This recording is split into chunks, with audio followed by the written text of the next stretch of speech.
감정평가 받아서 취득가율이 좀 높은 우시랬더니 돈 들어가잖아요. 이렇게 말씀하시더라고요. 아, 물론 감정평가 돈 들죠. 네. 근데 지금 세이브되는 금액 보시면 그쵸, 어마어마하네요. 훨씬 몇 억이 왔다 갔다 네. 할 수 있거든요. 당신의 꿈을 현실로 행복주치 다니쌤. 상속세, 절세할 수 있는 이제 세 번째 방법입니다. 예. 우리가 지금 조금 전에 이렇게 살펴봤던 거는 인적 공제라고 해가지고 이제 누가 상속을 받느냐, 네. 배우자가 있느냐 없느냐에 따라서 이제 공제 금액이 조금 달라진다라고 이렇게 봤고, 이번에는 상속 재산 중에서 네. 금융 재산이 있으면은 네. 금융 재산을 남겨 놓으면 네. 부모님께서 자녀들의 상속세 재원도 마련해 줄 수 있고 상속세도 적게 납부할 수 있다는 내용을 한번 설명드릴게요. 그래요? 왜 그런지 한번 볼게요. 우리가 이제 상속 재산에 대해서 이제 상속세를 부과하는데 네. 여기에서 빼주는 게 상속 공제라고 말씀드렸습니다. 거기에 이제 인적 공제, 일괄 공제하고 배우자 공제는 제가 말씀드렸고, 물적 공제라고 해서 이 물적 공제 안에 금융 상속 공제라는 게 있거든요. 네. 상속 재산 가액에 금융이 있어요. 네. 예금, 적금, 보험, 주식, 채권, 유가증권 네. 이런 게 있으면은 그 금액이 그대로 노출되잖아요. 네. 그러면은 예를 들어서 부동산 같은 경우는 물론 시가 평가가 우선이지만 이 시가를 알 수 없는 경우는 기준 시가로 해가지고 네. 시가보다 낮은 가액을 갖고 세금을 부과하잖아요. 네. 근데 금융 같은 경우는 있는 재산 그대로 그쵸. 노출이 됩니다. 네. 즉 얘는 100% 시가예요. 그렇기 때문에 상속 재산 중에서 이런 금융 재산이 있으면은 최소 20% 2억 원을 한도로 해가지고 네. 상속 공제를 해주거든요. 그러니까 재산가액에서 차감을 해줍니다. 그래요. 그러면은 금융 재산이 있다라고 했었을 때 나는 이 재원을 갖고 상속세를 납부할 수 있는 재원도 쓸 수 있고 네. 또 금융재산 상속공제를 적용받을 수 있기 때문에 2억 원까지 세금을 차감시킬 수 있다는 거예요. 그러면 최대 2억 원이면 10억 금융자산 있으면 맞아요. 2억 받을 수 있나요? 그래서 결론은 뭐냐? 금융상속재산 공제를 활용하기 위해서 상속인 입장에서, 아니, 돌아가시는 분 입장에서는 금융으로 10억은 남겨놔라 라는 겁니다. 이걸 다 부동산 하지 말고 맞아요. 금융자산으로 10억까지는 부동산을 많이 남겨놓으면은 그 받는 자녀들 입장에서는 꼭 좋아하진 않습니다. 그러게요. 왜냐면 당장 부동산을 받아서 좋긴 좋은데 네. 이게 부동산이라는 특성 때문에 네. 세금을 낼 재원이 없잖아요. 그렇죠. 물론 연부연납 제도를 활용할 수는 있는데 그래도 일정 부분은 세금을 내야 되는데 이 부동산이 쉽게 안 팔린다. 그렇죠. 그럼 세금을 낼 수 없는 상황이 있거든요. 가장 좋은 건, 즉 상속인들이 가장 기뻐하는 상속재산 구성은 부동산하고 금융하고 그렇죠.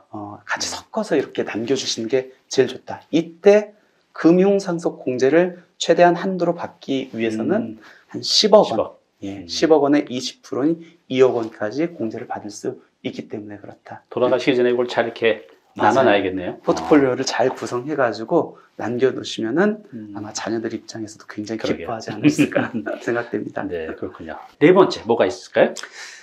이번에 네 번째 말씀드릴 내용은 상속 공제 금액에 미달하면은 감정평가 등을 활용해서 평가 금액을 올려놔라. 요거는 상속세 부담을 줄이는 절세 방법이라기보다는 네. 나중에 상속받은 부동산을 나중에 처분했었을 때 그 양도소득세를 같이 연계해가지고 줄이자는 거에 포커스를 맞춘 겁니다. 네. 한번 볼게요. 네. 아버지가 갑자기 토지를 상속했습니다. 돌아가셔가지고. 네, 돌아가셔서. 네. 근데 이게 토지 기준 시가로 보면은 6억 원이에요. 네. 원칙적으로 시가여야 되는데 토지 같은 경우에는 비교 대상이 없기 그쵸. 때문에 대부분 공시지가로 국가에서 정한 공시지가로 신고를 많이 하고 있는 상황입니다. 네. 근데 만약 이 토지가 지금 개별 공시지가는 6억 원이지만 감정을 받는다고 하면 10억 원이 된다고 가정을 해보겠습니다. 네. 어머니가 살아 계셔요.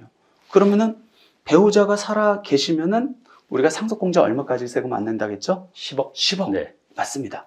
그러면은 우리가 이제 상속세 신고를 한다라고 가정을 해볼게요. 다른 네. 부동산은 없고 토지만 상속을 받았습니다. 그러면은 토지는 시가 대상이 비교 대상이 없기 때문에 공시지가로 신고해도 되겠네 라고 했다고 가정을 해볼게요. 그러면 상속재산가액 6억 원에 대해서 어차피 어머니가 살아계시기 때문에 네. 일괄공제 5억, 배우자 공제 5억 해서 10억 원이니까 세금 안 냅니다. 네. 뭐 상속세 안 내니까 뭐 뭐 이렇게 신고하는 부분이 대부분이거든요. 그러게요. 근데 현명하신 분들은 음. 나중에 이 상속 받은 부동산은 언젠가 처분을 해야 되기 네. 때문에 어차피 상속 공제가 10억 원이기 때문에 네. 이 개별 공시지가 6억 원을 시가평가를 통해서 즉 감정평가를 통해 가지고 올려놓습니다. 예를 들어서 10억 원으로 올려놨다. 그러니까 평가 금액을 10억 원으로 받았다라고 가정해 볼게요. 그럼 상속 재산가액이 6억 원이 아닌 10억 원이 되지만 어차피 상속 공제가 10억 원이기 때문에 상속세 낼 게 없잖아요. 네. 똑같이 기준 시가로 신고하나 내가 감정받아서 시가로 신고하나 세금은 없습니다. 네. 어디에서 차이가 나냐면 이 부동산을 상속받고 나서 팔 때. 팝니다. 11억 원으로 이렇게 처분을 한다라고 가정을 네. 해볼게요. 내가 기준 시가로 신고를 했다. 공시지가로. 그렇게 되면은 양도가액은 11억 원이 되고 취득가액은 6억 원이 되잖아요. 네. 그럼 4억 원에 대한 양도소득세를 내야 되거든요. 그러면 양도소득세 산출을 해보면은 1억 3,400만 원이 나옵니다. 근데 내가 요 6억 원짜리를 감정을 받아가지고 네. 10억 원에 신고를 해놨습니다. 그때 상속세 안 냈어요. 근데 요 부동산을 양도합니다. 그러면 11억 원에 양도하는데 취득가액은 10억 원이니까 그때 평가한 금액이 취득가액이 되기 때문에 양도 차익은 1억 원밖에 안 나거든요. 네네. 그럼 이때 1억 원에 대한 양도세가 1,900만 원 정도예요. 세금 차이가 거의 1억 1,400만 원입니다. 거의 7배 정도 차이가 네. 나네요. 그러니까 똑같이 상속세는 안 냈지만 내가 미래를 위해서 감정평가를 통해서 평가 금액을 올려놨더니 양도소득세가 1억 넘게 줄일 수 있다는 거죠. 거의 뭐 특별한 경우 아니면 예. 상속 받은 분들은 저도 이렇게 상담 많이 해보면 팔아가지고 또 본인 맞아요. 쓰거든요. 맞아요. 그래서 이제 양도 차익까지 계산한다고 하면 예. 15억 미만은 배우자가 살아있으면 공제를 받으니까 감정 평가를 통해서 이제 취득가액을 높여놓은 거예요. 맞습니다. 상속. 그러니까 이게 좋은 게 뭐냐면 증여세 편 한번 보시면은 우리가 배우자 공제를 통해 가지고 6억 공제를 통해 가지고 평가 금액을 통해서 취득가액을 올려놓고 네. 나중에 이 부동산을 처분했었을 때 그 증여했었을 때 가액을 사용하려면은 10년이라는 기간이 있어야 네. 되잖아요. 그렇죠. 10년. 얘는 그게 필요 없어요. 오, 그렇군요. 얘는 상속 받아가지고 바로 다음 연도에 판다 할지라도 네. 내가 시가평가를 해놓으면은 바로 10억 원이 적용돼요. 그 증여를 할 때는 예. 10년 내에 팔게 되면 예. 최초 취득가액에서 양도 그렇죠. 차익이 커지는데 이건 그게 없네요. 맞아요. 오. 그러니까 굉장히 유용하게 사용할 수 있는데 네. 많이들 귀찮아서 또는 길게 이제 생각을 안 하는 거죠. 음. 당장 지금의 상속세만을 줄일 목적으로 네.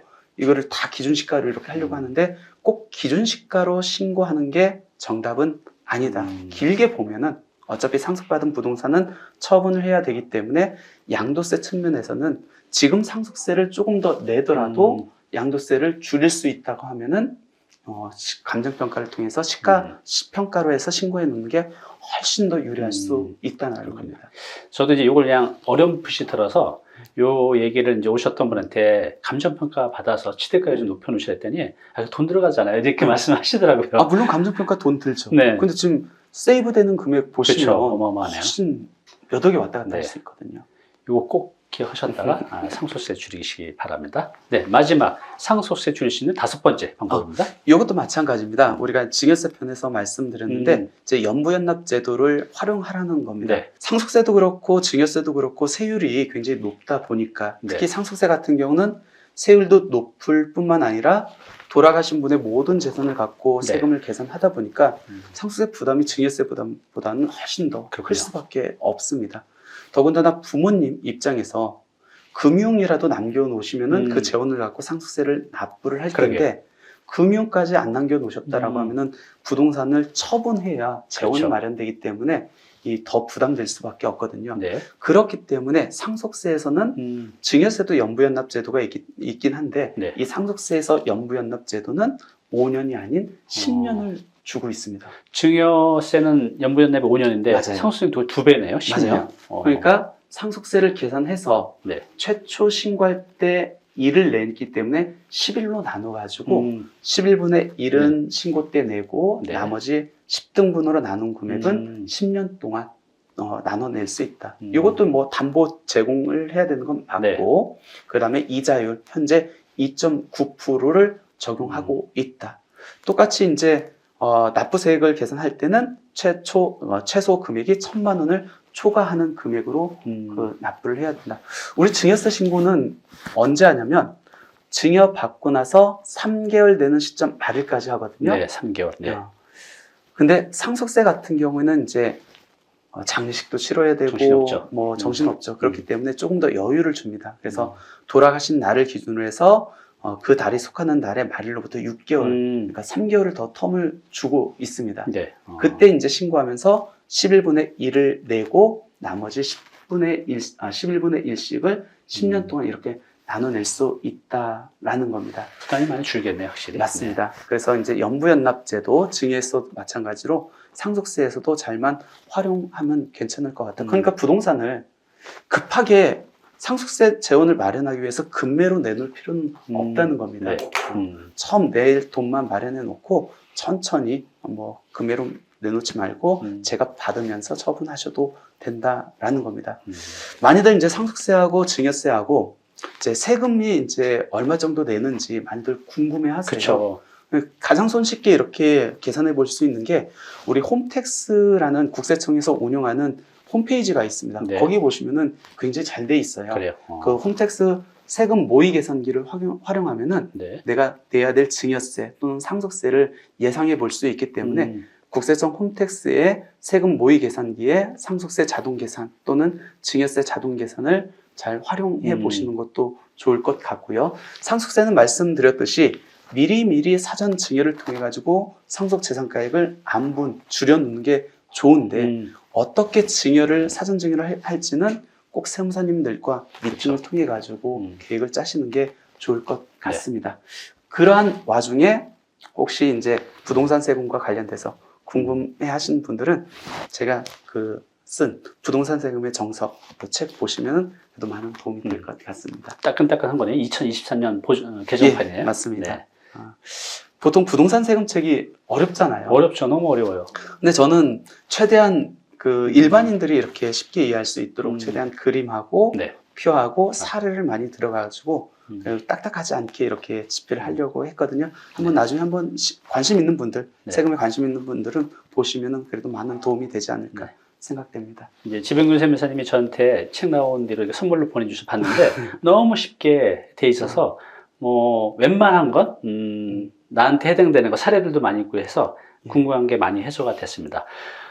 지금까지 오늘 이제 상속세에 대해서 말씀드렸고 이전에 이제 증여세에 대해서도 말씀드렸는데 권리가 있는 거죠. 세금을 줄일 수 있는 권리. 근데 이것을 내가 찾지 않으면 나라에서 알아서 이렇게 줄이면 됩니다라고 안 알려주잖아요. 맞아요. 스스로 이제 챙기셔야 됩니다. 그래서 오늘까지 증여, 상속세 줄일 수 있는 방법에 대해서 알려드렸는데요. 이전 거 다시 한번 보시면서요.